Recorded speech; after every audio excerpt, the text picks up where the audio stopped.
نحمده ونصلي على رسوله الكريم أما بعد فأعوذ بالله من الشيطان الرجيم بسم الله الرحمن الرحيم اقرأ باسم ربك الذي خلق وقال رسول الله صلى الله عليه وسلم طلب العلم فريضة على كل مسلم মোহাম্মদ মাদ্রাসা ছাত্র কাফিলা পক্ষ থেকে বলছি সম্মানিত সভাপতি বিজ্ঞ বিচারক মণ্ডলী সুদক্ষ পরিচালক আমার সামনে উপস্থিত বাংলা দূর দূরান্ত থেকে আমাদের একটি আলম বিভাজিত ছাত্র ভাইরা সকলকে জানাই আন্তরিক মোবারকবাদ অভিনন্দন।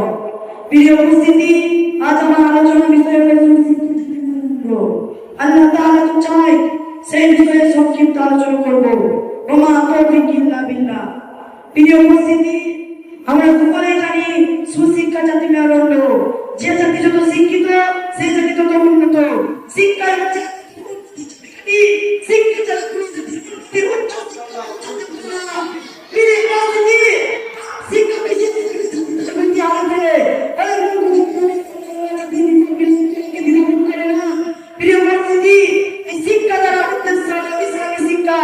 শিক্ষা সম্পর্কে আল্লাহ তাআলা সূরা আলাকে প্রথম আয়াতে ইরশাদ করবেন, ইকরা বিসমি রাব্বিকাল লাযী খলাক। তোমার পুরো নামে যিনি সৃষ্টি করেছেন তোমাকে অর্থাৎ জ্ঞান অর্জন করো।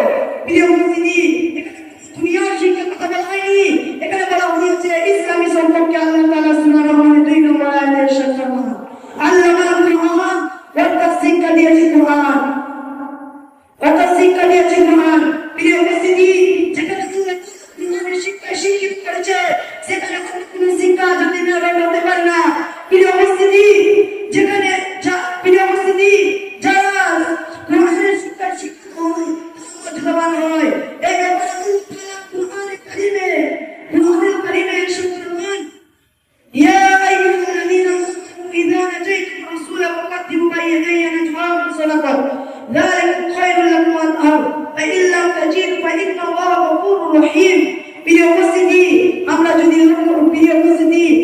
যদি লক্ষ্য করি তাহলে দেখতে পাই দুনিয়ার শিক্ষা উদ্দেশ্য হলো দুনিয়ার প্রতি মেহনত করা, আর ইসলামের শিক্ষা উদ্দেশ্য হলো মানব জাতিকে অন্ধকার থেকে আলোর দিকে নিয়ে আসা। গভীর ভাষাতে বলতে চাই, শিক্ষা চাই, শিক্ষা ছাড়া উপায় নাই। ওয়া আখিরু দাওয়ানা আলহামদুলিল্লাহি রাব্বিল আলামিন।